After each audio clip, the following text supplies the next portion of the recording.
নমস্কার, আমি দেবপ্রসাদ গাইন চলে এলাম প্রত্যেক দিনের মতো আপনাদের সামনে সিএএ নিয়ে কিছু গুরুত্বপূর্ণ এবং মূল্যবান কথা বলার জন্য।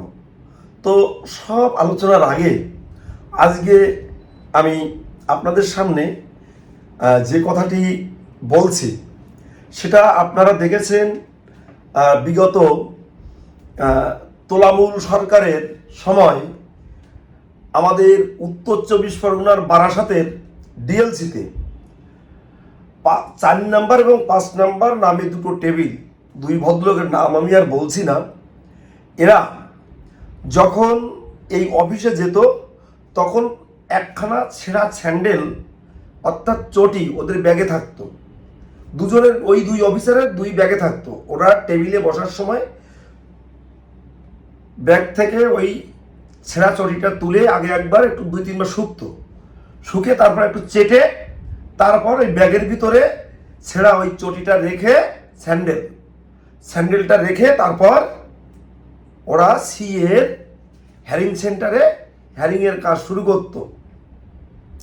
তো হ্যাঁ, সেটা যে এখন বন্ধ হয়ে গেছে তা নয়, কিন্তু এখনো অনেক প্রশাসনিক জায়গায় ওই অনেক অফিসারদের টেবিলের নিচে তাদের শয়ন কক্ষে ছেঁড়া চটি একখানা করে আছে। সেগুলো ওরা এখনো শুকছে এবং চাটছে।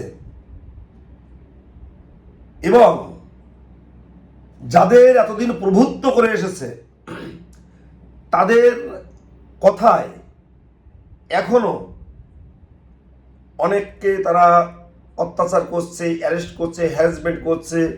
তার মানে রাজ্যের সরকারের পট পরিবর্তন হওয়ার পর যখন মহামান্য মুখ্যমন্ত্রী এবং শ্রমিক ভট্টাচার্য মহাশয় বললেন যে আমরা প্রশাসনকে ফ্রি হ্যান্ড দিলাম, আপনারা কাউকে ছাড় দেবেন না, সে আমাদের দলের লোক হলেও, ওরা এই জায়গাটাকে ইউজ করছে যে এতদিন যাদের পদলাহন করেছে, পা চেটেছে, তাদের কথায় চলার সুযোগটা তাদের সহজে এসে গেছে।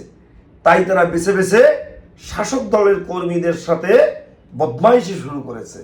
এবং যাদের প্রভুত্ব করেছে, অমুক জায়গায় অমুক এমএলএ ছিল, অমুক জায়গায় অমুক এমপি ছিল, তাদের কথাই এখনো চলছে। তাদের কাছে আমাদের একেবারে অনুরোধ, আপনারা বহুদিন চটি চেটেছেন, চটি শুকেছেন, ওগুলো থেকে এখন বিরত রাখুন, ওগুলো একটু তুলে রাখুন। এই ছেঁড়া চটিগুলো অনেক অফিসের কক্ষে আপনাদের টেবিলের নিচেই একখানা করে চটি রাখা আছে, শোকেন আর কাজ করেন, চাটেন আর কাজ করেন, ওগুলো একটু সরিয়ে রাখুন। এখন এটা রাম রাজত্ব। এই রাজ্যের সনাতনীরা আমাদের অবতার ছিলেন, রাম অবতার। তার হাতের যে ধনুঘরা দেখেছেন আপনারা, সেই রকম একখানা ধনু পশ্চিমবঙ্গের মুখ্যমন্ত্রীর হাতে তুলে দিয়েছে আমাদের আম জনতা, সনাতনী ভাই বোন, মা এবং আমাদের বয়োজ্যেষ্ঠ যারা আছে সবাই। আপনারা আগে মুখ্যমন্ত্রী মানে সে তো বিশাল ব্যাপার। বিগত 5 বছরে 15 বছরে সেটা চাঁদে থাকে কি আকাশে থাকে কি মঙ্গল গ্রহে থাকে সেটা দেখা যেত না। ভাইপোর আগে 20খানা গাড়ি, পিছনের 20খানা গাড়ি, তাদের ছোঁয়াও যেত না, দেখাও যেত না। কিন্তু বর্তমান মুখ্যমন্ত্রী মাননীয় শুভেন্দু অধিকারী মহাশয়, তার সঙ্গে আম জনতারও কথা বলার সুযোগ আছে, সুবিধা আছে। তিনি হয়তো জনতার দরবার খুব শীঘ্রই শুরু করবেন, আশা করি জনতার কথা শুনবেন। আমার মতো বা আপনাদের অনেকেরই মতো যদি তাকে ফোন করা হয় 1 মিনিট, 2 মিনিট, 8 মিনিট ফোনে তার সাথে কথা বলা যায়, এটা আমরা জানি এবং পরীক্ষিত সত্য। সেই মুখ্যমন্ত্রী যখন একবার বলেছে যে একজন সনাতনী হিন্দু এখান থেকে বিতাড়িত হয়ে ভারতবর্ষ থেকে যাবে না, কারা যাবে সেগুলো আসছি পরে, তো এত কথার ভিতরে যে কথাটা, আপনারা আমার ভিডিও দেখছেন যারা বিগত 3 বছর ধরে, আপনারা দেখেছেন আমাদের বারাসতের 5 নাম্বার টেবিল বলে আমি চিল্লে এসছি এতদিন ধরে। তাকে একদিন আমি, আপনারা ভিডিও দেখেছেন, আপনারা অনেকেই বলেছিলেন ভিডিওটি ডিলিট করে দিন, ভিতরে ঢুকে তার সাথে আমার তর্ক বিতর্ক হয়। তাকে বলতে গেছিলাম যে আপনি এইগুলো করবেন না, তখন আমাকে বলেছিল তোমরা ক্ষমতায় আসনি তাই এই অবস্থা, ক্ষমতায় আসলে কি করবা। আমি বলেছিলাম ক্ষমতা কে আসবে না আসবে আপনি আমার রাজনৈতিক পরিচয় জানেন না, এই কথা বলবেন না। তবে যদি রাজ্যের পট পরিবর্তন হয়, আপনার জন্যে একেবারে সুন্দর লাড্ডু নিয়ে আমি হাজির হব, এই কথা আমি আপনারে দিয়ে গেলাম। বিভিন্ন সময় মানুষদের হ্যারিং সেন্টারে প্রচুর পরিমাণে হ্যারাসমেন্ট করেছে এই 5 নাম্বার আর 4 নাম্বার টেবিল, 2 ভদ্রলোক, নাম জানি বলবো না, ওদের নাম মুখে আনতে আমার ঘৃণা বোধ হয়। অনেক মেল করেছি, SMS করেছি অনেক জায়গায়। পরিশেষে আজকে আমাদের রাজ্যের যিনি খাদ্যমন্ত্রী কীর্তনীয় মহাশয়, তিনি এসেছিলেন, সাথে আমরাও গেছিলাম, বিজয়দা ছিল, লিটনদা ছিল। তো বিজয়দা, হৃদয়পুরের আরো এক ভদ্রলোক, আমরা পাশে দাঁড়িয়েছিলাম। যেটা বলার বলেছে, যেটা করার করেছে, যে লাড্ডু আমরা দিতে চাইছিলাম সেটা মাননীয় মন্ত্রীর সামনে তাকে লাড্ডু উপহার দেওয়া হয়েছে, যে আপনি আমাদের উদ্বাস্তুদের এতদিন ফিরিয়ে দিয়ে যে উপকার করেছেন, কি ক্ষতি করেছেন, এটা আপনাকে বলছি না, আপনার জন্যে আজকে প্রাথমিক লাড্ডু দিয়ে গেলাম, আপনি সতর্ক হন। এবং একজন উদ্বাস্তু মানুষ যদি এখানে এসে আপনার অসহযোগিতা পায়, তাহলে আপনার কোনো কাজে আমরা সহযোগিতা করব না। অসহযোগিতা কাকে বলে সেটা কিন্তু আমরা আপনাদের শিখিয়ে যাব। যাই হোক, এখন আপনারা দেখেছেন মুখ্যমন্ত্রী বারবার বলছে যে CAA এর মাধ্যমে আপনার নাগরিকত্ব নিন। এখন হিন্দু শরণার্থীদের বলেছে যত হিন্দু শরণার্থী এখানে আছে প্রত্যেকের পাসপোর্ট দেবে, কাউকে দেশ ছাড়া করবে না। আর এখানে বলেছে CAA তে কি আছে, আবেদন জানাতে পারবেন না একজন মুসলিমরা, একজন মুসলিম ব্যক্তিও আবেদন জানাতে পারবেন না, সকল অমুসলিম সবাই আবেদন করতে পারবেন। যারা ধর্মীয় অত্যাচারের শিকার হয়ে চলে এসেছেন তাদের কোনো ভয় নেই এই ভারতে। কে বলেছেন? আমাদেরই মুখ্যমন্ত্রী মাননীয় শুভেন্দু অধিকারী মহাশয়। তাকে আমরা ধন্যবাদ দিয়ে ছোট করব না, তার জন্যে আমাদের এই উদ্বাস্তুদের প্রাণের যত ভালোবাসা সব কিছু আমরা উজাড় করে দেব আমাদের আমৃত্যু পর্যন্ত। এখানে আসার পর আপনারা কে কতটা উপলব্ধি করতে পেরেছিলেন আমি জানি না, কিন্তু আমি কিন্তু প্রত্যেকটা মুহূর্ত, প্রত্যেকটা সময় উপলব্ধি করতাম আমি ভিনদেশী, আমি বাংলাদেশি, আমি বাঙাল, আমি কাঙাল। কারণ আমার এই যে মায়ের ভাষা, মুখের ভাষা, এই ভাষাটা আমি কখনো পরিবর্তন করিনি। ওই যে ভাষা, কিরে কেমন আছিস, ভালো আছিস, কিছু খেয়েছিস, কখন এলি রে, আমার মায়ের নির্দিষ্ট একটা ভাষা আছে, সে ভাষায় আমি কথা বলি। আমার ভাষা আমি অতিরঙ্গ এবং অতিরঞ্জিত করে বলতে আমি চাই না।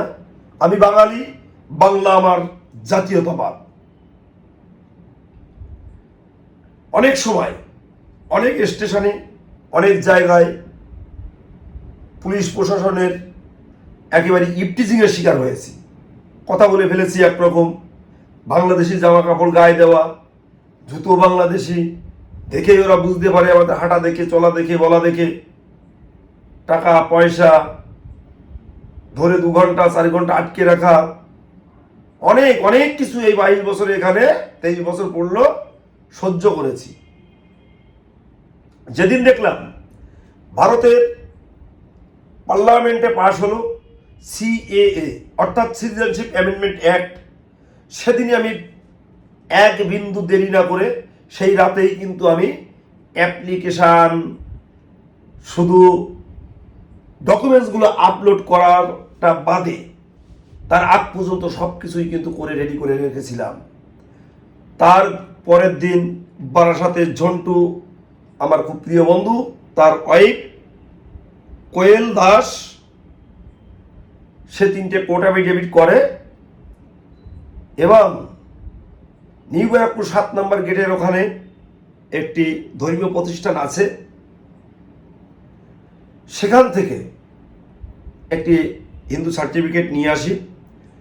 আমাদের মধ্যম গ্রামের লিটন স্যার এবং অনির্বাণ দা, মধ্যম গ্রামের দীপঙ্কর দা, 3 জনে বসে আমরা সিএতে আবেদন করি। পরের দিন আমার হ্যারিংয়ের ডেট আসে, তার পরের দিন আমার সিএর সার্টিফিকেট হাতে পাই। তারপর থেকে বিভিন্ন মিডিয়ায় আপনারা জানতে পারলেন, দেখতে পারলেন, লোকসভার শেষ দফার আগে 2 দিন আগে মোদির গ্যারান্টি পূরণ, আমার সার্টিফিকেটটি গণমাধ্যম, সোশ্যাল মিডিয়ায় তখন ঘুরে বেড়াতে লাগলো এবং বিভিন্ন চ্যানেলে আমি আমার সার্টিফিকেটটি পাওয়ার পর, নাগরিকত্ব পাওয়ার পর আমার অভিজ্ঞতার কথা আমি তুলে ধরলাম। সেদিন থেকে আমি আপনাদের সামনে প্রতিদিন নিয়ত এই সিএএ নিয়ে কথা বলি। অনেকে দেখবেন রোহিঙ্গার বাচ্চা, চটি চাটার বাচ্চা, এই চোর, 15 বছরের চোরদের বাচ্চা, তারা এই কমেন্ট বক্সে এসে অনেক আবল তাবল কথা বলে। চিহ্নিত 2-1জনকে করতে পারি, কিন্তু তারপর যখন তাদের চিহ্নিত করার পরে দেখি যে তারা, আমি যদি তার ঘাড়ে 1 কেজি উঠিয়ে দিই, সে 1 গ্রামও উঠিয়ে দেওয়ার যোগ্যতা রাখে না। তাই তার সঙ্গে আমি লড়াই করতেও চাই না। এখন ইদানিং দেখছি যে উদ্বাস্তুরা নয়, এখন দেখছি আমাদের উদ্বাস্তুরা নয়, যারা পাকিস্তানের বীর্য, রাজাকারের বাচ্চা, তারা অনেক জায়গায় হিন্দু নাম দিয়ে উদ্বাস্তু সেজে আছে। অনেক জায়গায় প্রশাসনকে আমরা সহযোগিতা করেছি, যে কারণে সেই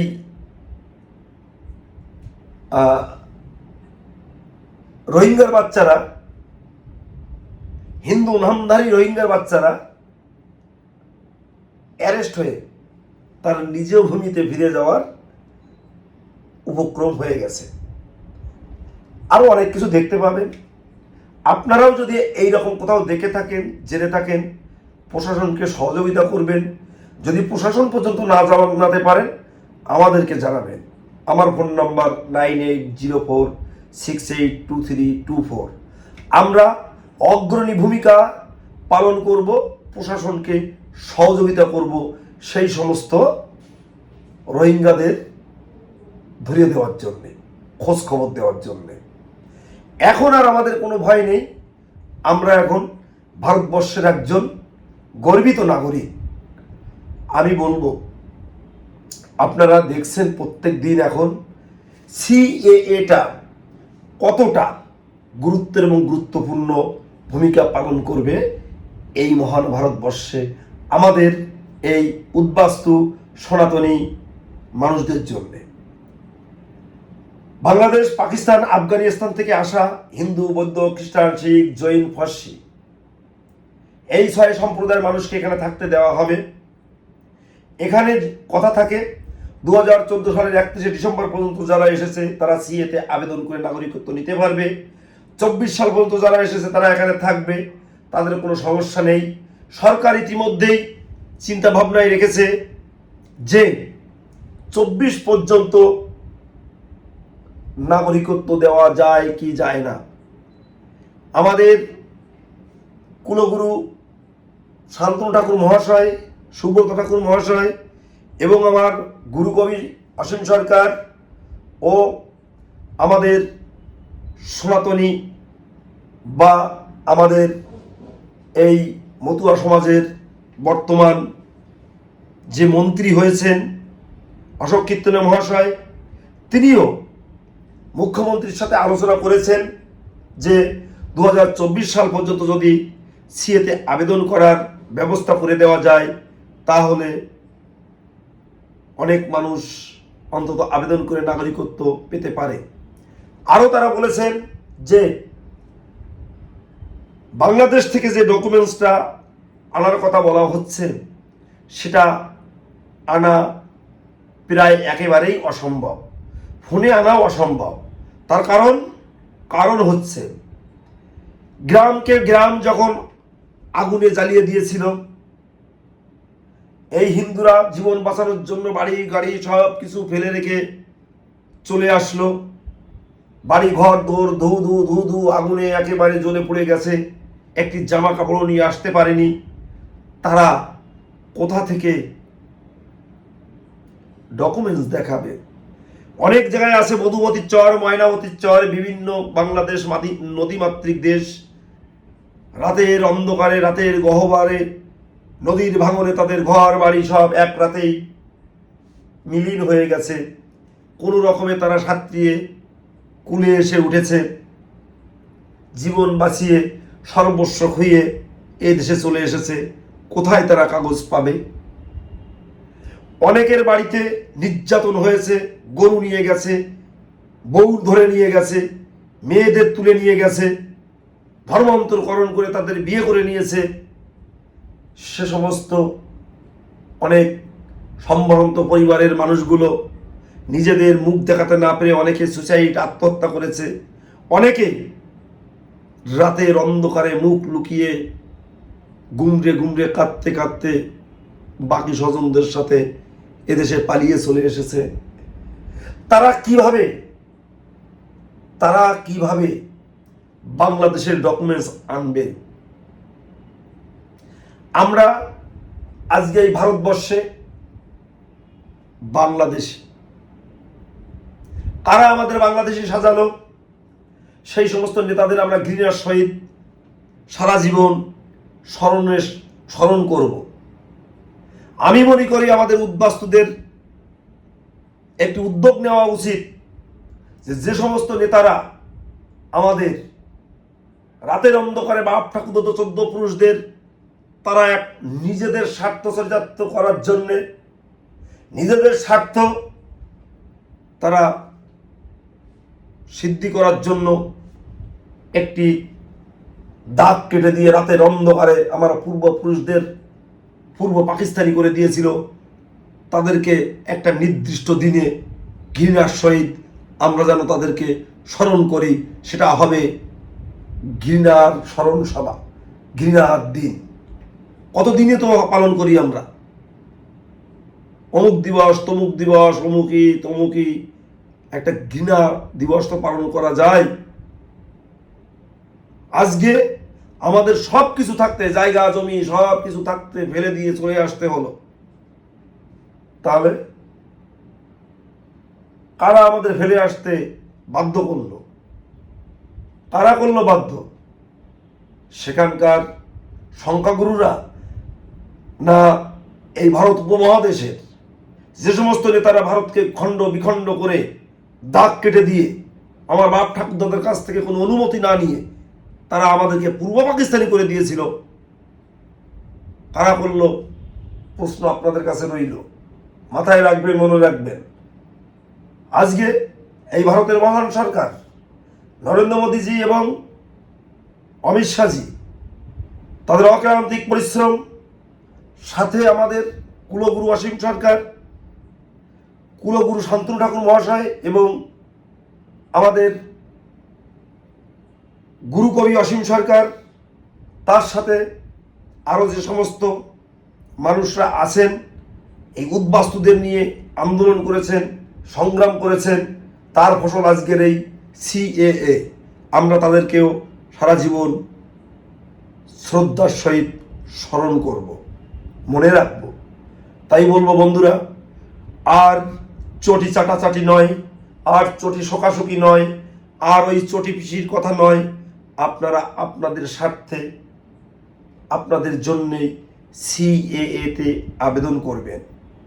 শুধু এই উত্তর 24 পরগনা নয়, পশ্চিমবঙ্গ নয়, ভারতবর্ষের যে কোনো রাজ্যে আমার এই উদ্বাস্তু মানুষ, আমাদের উদ্বাস্তু সমাজের মানুষ, মতুয়া সম্প্রদায়ের মানুষ, হিন্দু, বৌদ্ধ, খ্রিস্টান, শিখ, জৈন, ফার্সি, এই 6 সম্প্রদায়ের মানুষ, পাকিস্তান, আফগানিস্তান এবং বাংলাদেশ থেকে আসা এই 6 সম্প্রদায়ের মানুষ, আমার এই বক্তব্য যদি তোমরা শুনতে পেয়ে থাকো, আমাকে অবশ্যই ফোন করবে। যে রাজ্যে যেখানেই থাকো, আমরা তোমাদের সিএতে আবেদন করার সার্বিক সহযোগিতা করব। ইতিমধ্যে আমি মহারাষ্ট্রে সেখানে সিএ ক্যাম্প করে সেখানে তাদেরকে আবেদন করে দিতে পেরেছি। উড়িষ্যাতে পেরেছি, উড়িষ্যার পারাদ্বীপে পেরেছি, উড়িষ্যার মালকানগিরিতে পেরেছি, উড়িষ্যার রায়গড়াতে করতে পেরেছি এবং বিহারে পেরেছি। আপনাদের বলবো, আপনারা যদি আমার এই প্রতিবেদন শুনেন যে কোনো রাজ্য থেকে, যদি আপনাদের অসুবিধা হয় আমাদের কাছে জিজ্ঞাসা করবেন, আমরা আপনাদের সার্বিক সহযোগিতা করব। প্রয়োজনে এখানে বসে আপনাদের সিএতে আবেদন করে দেব, আপনাদের ওই রাজ্য থেকে এখানে আসতে হবে না। কারণ মহারাষ্ট্রে যখন প্রথম শুরু করেছিলাম, আমার ঘরে বসে আমি তাদেরকে অ্যাপ্লিকেশন করে দিয়েছিলাম। মহারাষ্ট্রের মূলছড়া গ্রামে প্রথম শুরু করেছিলাম সিএএ। সেখানকার অন্তত 3 থেকে 400 আমাদের উদ্বাস্তু মানুষ, তারা কিন্তু অ্যাপ্লিকেশান করেছিল। সেটা কিন্তু অত সহজ ছিল না, অনেক কঠিন ব্যাপার ছিল। সেটাও কিন্তু আমি করতে সক্ষম হয়েছিলাম। কারণ আমার এই ছোট্ট একটা প্ল্যাটফর্ম, এই যে ইউটিউব চ্যানেল, আপনারা যারা দেখেন তারাই আমার শক্তি, তারাই আমার ভরসা, তারাই আমার ভালোবাসা। যারা নতুন দেখছেন চ্যানেলটিকে সাবস্ক্রাইব করে দেবেন। একজন আমাদের উদ্বাস্তু মানুষ নাগরিকত্ব পেতে বাকি থাকবে, ততদিন আমি সিএএ নিয়ে কথা বলা বন্ধ করব না। আপনারা যে যত আজে বাজে কমেন্টস করেন করে যান, যে প্রত্যেক দিন সিএ নিয়ে কথা বলো, মুখে ব্যথা হয়ে যায় না?